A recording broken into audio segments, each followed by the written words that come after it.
Selamat malam pemirsa, selain 3 berita utama tadi, kami juga akan sampaikan informasi penting dan menarik lainnya selama 1 jam ke depan. Disediakan langsung dari Studio Ring 1 Garuda Medan Merdeka, Jakarta. Bersama saya Nidita Oktavianila, laporan 8 malam selengkapnya. Dan pemirsa, malam ini kita akan membedah kasus penjambretan bukan untuk menghakimi, tapi untuk mencari kejelasan. Apakah tindakan sebagai korban bisa dipidana dan di mana batas antara pembelaan diri, spontanitas, serta tanggung jawab hukum. Dan untuk membahasnya, sudah bergabung bersama kami Bapak Edi Hasibuan, selaku Direktur Eksekutif Lemkapi. Selamat malam Pak Edi. Selamat malam. Iya, terima kasih telah bergabung bersama kami di editorial selama 8 malam Garuda TV. Dan terkait dengan penjambretan ini nih Pak Edi, dasar apa pertimbangan kepolisian dalam menetapkan status tersangka terhadap Hogi Minaya sendiri, seorang suami yang berusaha membela istrinya dari penjambretan? Memang kalau kita lihat ya, memang sedikit ada kejanggalan ya di dalam hal penetapan tersangka terhadap Hogi ya. Bagaimanapun juga kalau kita lihat adalah tidak layak ya. Tadi saya pikir juga sudah disampaikan oleh Ketua Komisi 3 ya, bahwasanya tidak layak. Kenapa? Karena menjadi tersangka. Kenapa? Karena memang yang bersangkutan itu memang sedang melakukan pembelaan ya.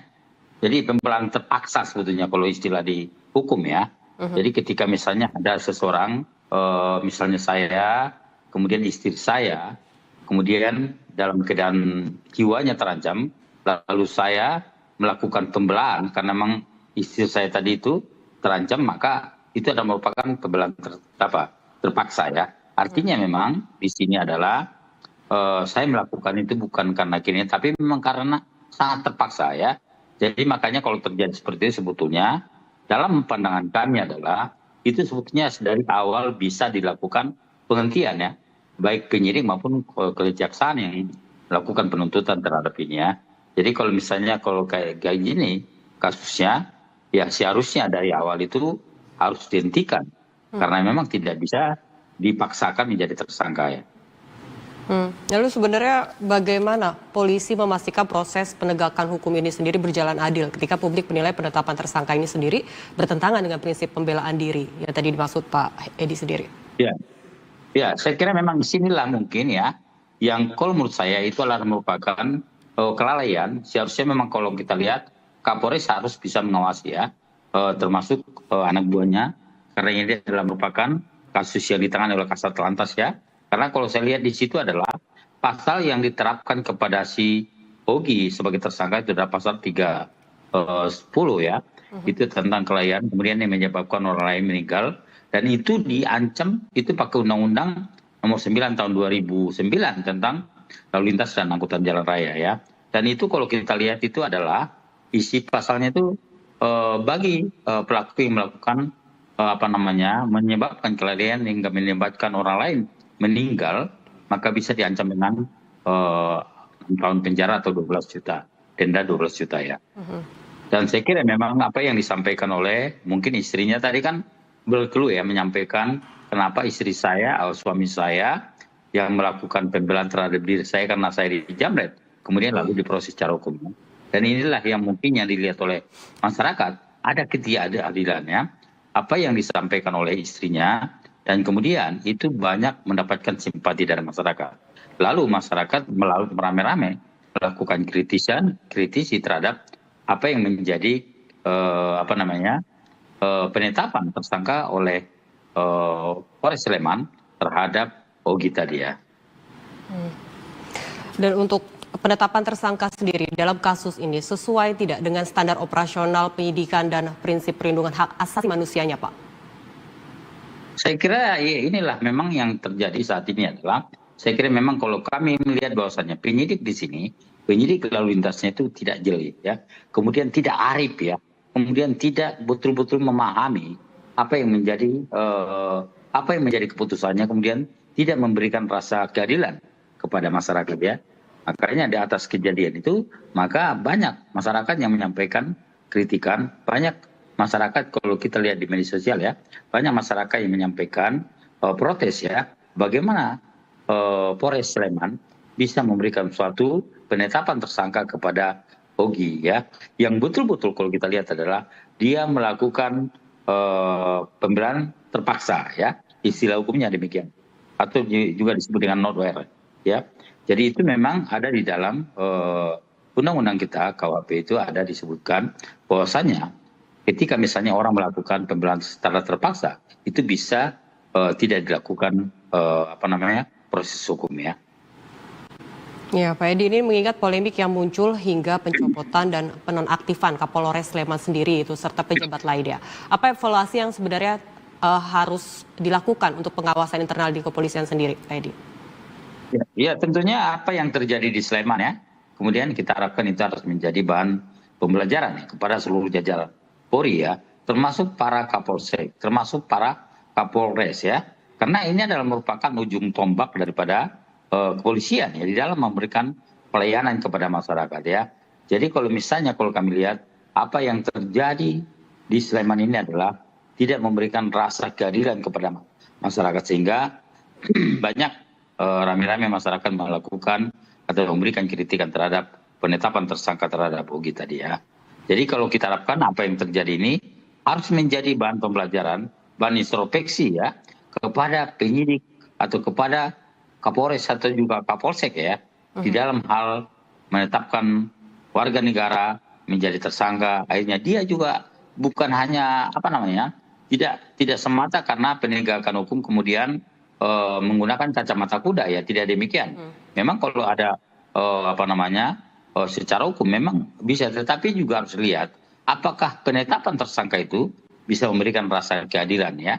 Saya kira di situ menjadi perhatian kita dalam hal ini harus betul-betul bisa memberikan rasa adil kepada masyarakat.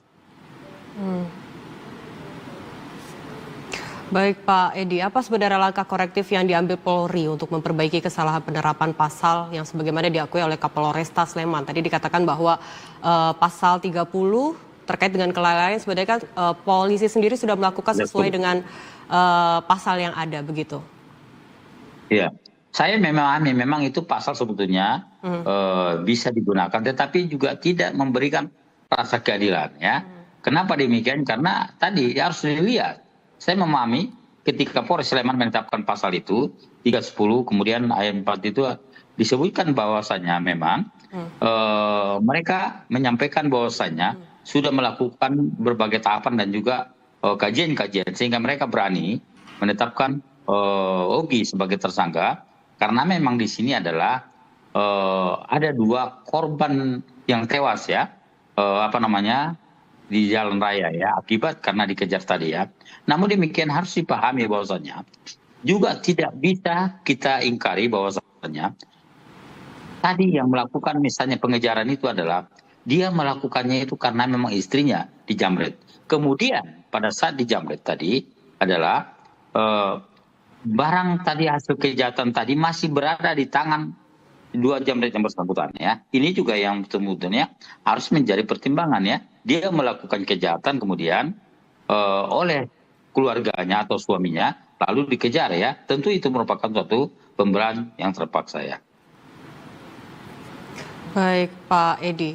Jadi pandangan Anda sendiri terkait terhadap penggunaan mekanisme restoratif justice dalam penyelesaian kasus seperti ini. Apakah kepolisian sudah memiliki pedoman baku penggunanya atau tidak?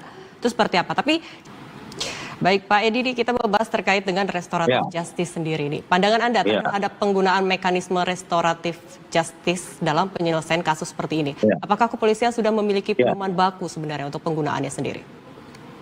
Ya, jadi memang sebetulnya di dalam penanganan restoratif justice itu ada 2 syarat sebetulnya memang. Syaratnya apa? Yang pertama adalah kedua belah pihak harus sama-sama ada kesepakatannya. Mungkin yang awalnya yang menjadi fokus utama daripada Polres Sleman karena mungkin pada saat itu tidak ada kesepakatan antara kedua belah pihak ya.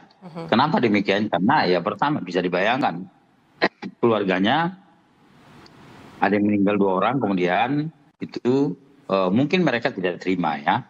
Tetapi juga harus dilihat bahwasanya ini kan memang harus dibedakan ya,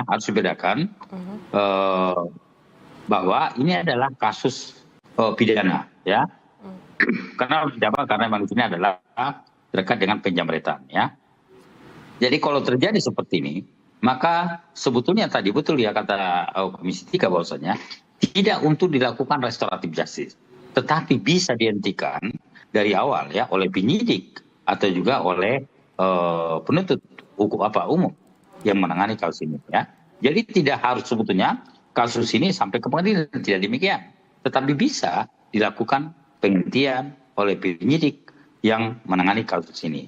Dengan alasan apa? Karena di sini adalah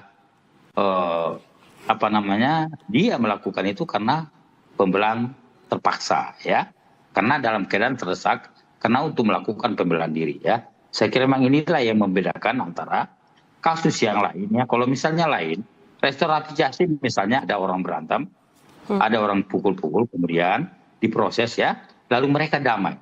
Damainya gimana? Kedua belah pihak sama-sama sepakat untuk menyelesaikannya secara kekeluargaan. Dan ini sangat berbeda dengan apa yang terjadi kalau misalnya ada kasus yang berkaitan atau berkelahi tadi. Atau mungkin ada juga misalnya masalah utang piutang, kemudian dilaporkan, lalu akhirnya kedua belah pihak melakukan restoratif justice, lalu membayar ya, utang piutangnya tadi ya. Dan ini pun juga berbeda ya dengan apa yang terjadi di Sleman adalah orang yang tadi adalah dia melakukan pembelaan terpaksa atau melakukan pembelaan diri terhadap keluarganya yang kena korban kejahatan, kemudian lalu dia mengejar, kemudian juga dia tidak sebetulnya menabrak, tidak demikian, tetapi juga karena dikejar tadi dia lalu menabrak tembok lalu meninggal dua-duanya ya. Jadi sebetulnya kalau kita lihat ya dari awal memang ini kalau ketika misalnya penyidik lalu lintas Polres Sleman menetapkan tersangka terhadap Ogi ya, saya kira memang ini adalah tidak rasional ya, tidak rasional, kemudian juga ini tidak layak untuk diteruskan atau diproses ya. Harusnya kalau memang itu misalnya di penyidikan lolos, harusnya di kejaksaan tidak lolos ya, sehingga ini tidak sampai ke pengadilan ya. Pak Edi, tadi dikatakan bahwa kasus ini harusnya bisa dihentikan oleh penyidik tanpa harus ke pengadilan, begitu ya. Lalu sebenarnya bagaimana kepolisian sendiri, Pak Edi, menjamin restoratif justice-nya tidak disalahgunakan untuk menghindari penegakan hukum terhadap pelanggaran yang lebih serius? Ya, makanya inilah sebetulnya memang saat ini ya, apalagi di dalam KUHP baru ini, itu adalah restoratif justice itu banyak sekali mendapatkan perhatian, kemudian nanti ke depan akan ada banyak pelaksanaan restoratif justice ya. Yang kasus-kasus misalnya yang kecil sebetulnya memang tidak harus diproses ya, walaupun memang secara hukum itu adalah memang merupakan bisa diproses secara hukum. Misalnya adalah ada orang bertetangga, kemudian tetangganya ngambil mangga yang punya tetangga, kemudian itu diproses bisa secara hukum ya, secara hukum. Kenapa? Karena memang di situ adalah ada mengambil milik barang orang lain, kemudian diambil kemudian untuk dirinya ya. Secara hukum itu memang salah, tetapi kendati demikian memang itulah namanya fungsinya. Ketika misalnya itu dilaporkan, maka penyidik ya, walaupun sebetulnya memang penyidik itu tidak boleh ya, secara aturan tidak boleh melakukan memediasi ya, tetapi itu harus betul-betul dari kedua belah pihak. Jadi kalau misalnya tadi ada pencurian mangga, maka kedua orang ini, polisi biasanya atau penyidik biasanya memberikan kesempatan kepada mereka untuk diselesaikan secara keluargaan. Dan mereka lah dua belah pihak ini, misalnya tadi kalau mangga diambil, saya ganti saja, saya bayar saja, kemudian saya minta agar kasusnya dicabut biar kita bisa diselesaikan ya. Biasanya seperti itu ya. Baik Pak Edi, pelajaran apa sebenarnya yang bisa diambil dari kasus ini untuk dijadikan pedoman tentunya dalam penanganan kasus serupa nanti di masa depan atau ke depannya? Yang pasti saya kira memang ini harus menjadi, tadi saya sampaikan, harus menjadi bahan pembelajarannya, harus menjadi bahan introspeksi kepada seluruh jajaran Polri ya. Kenapa demikian? Karena ini kasus ya mungkin suatu ketika akan terjadi kasus yang mirip-mirip sama ya.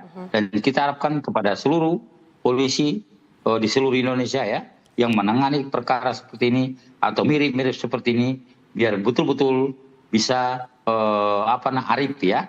Kemudian harus betul-betul arif, betul-betul memang memikirkan ya, apakah memang itu eh, layak atau pantas dijadikan sebagai tersangka ya, yang mirip-mirip seperti ini ya.